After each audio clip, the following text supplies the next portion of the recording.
by your partners because you're going to discuss together what happened. So as a group, what happened for you?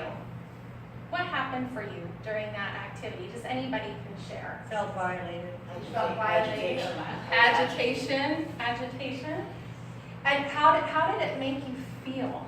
What emotions did you? Uncomfortable. What was that? It was uncomfortable. It was uncomfortable. Out of control. Out of Yeah. control. Out of control. Okay. All right. Okay. Next, I want you to turn to your partner. Okay. So turn to your partner. If you didn't have a partner, you can be part of the group. Okay. Okay. I'm going to ask the questions, and I'll give you about 30 seconds, 30 seconds, so you can discuss it. What did you find yourself wanting to do? So you can talk to your partner. You don't have to talk to me. What did you find yourself wanting to do?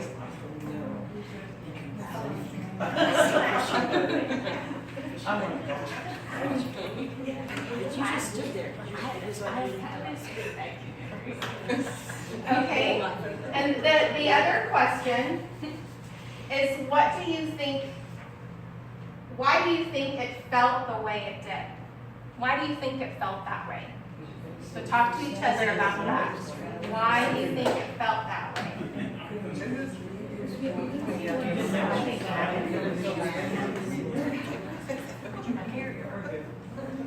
Okay, and this is for the group, so I'm going to ask the group so anybody can share.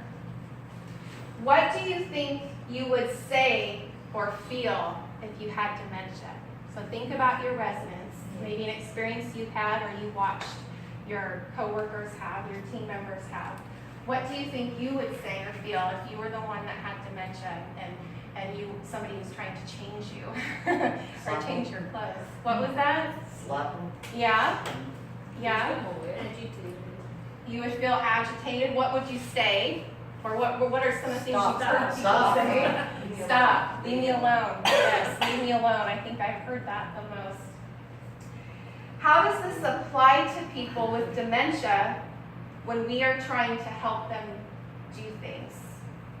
So when we're trying to help them do things, what might we not want to do?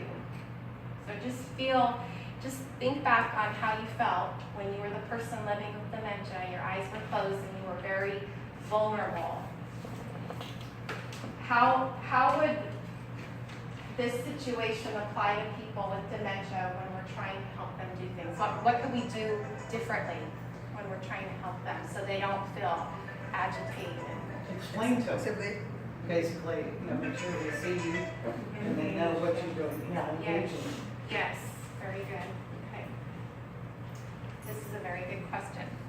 Is it true that we often do to rather than do with to get the task done? So when we're with our residents, it could be during a meal, we try to wipe something off of them, changing their clothes.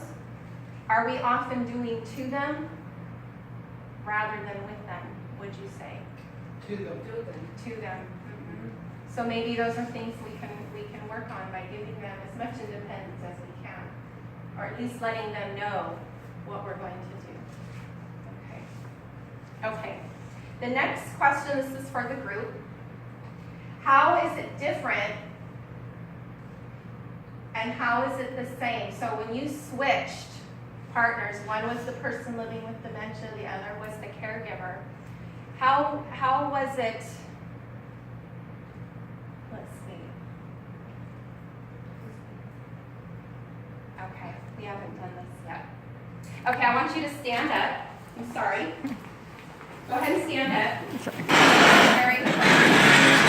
Okay.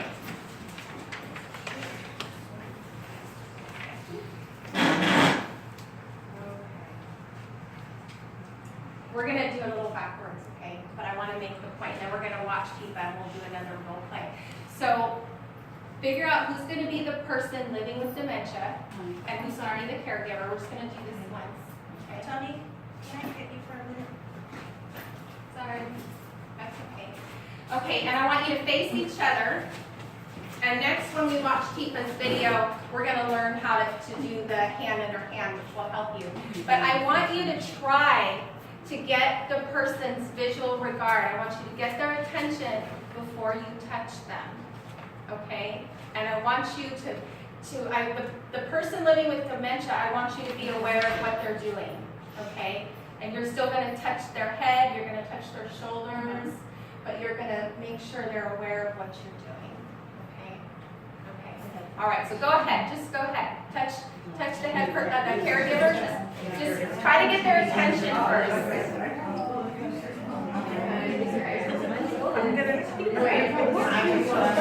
Open your eyes so you're not startled.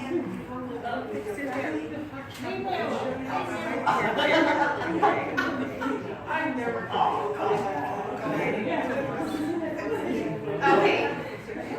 Okay, I'm gonna have you sit down again. We skipped a part. I'm sorry. Okay. So what we can take away from that with not having our eyes closed, we're not as vulnerable, right?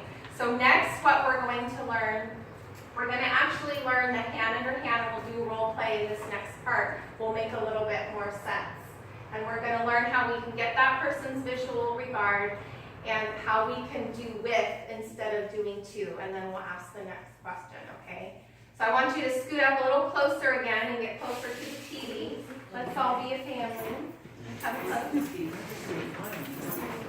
can stop, Jill.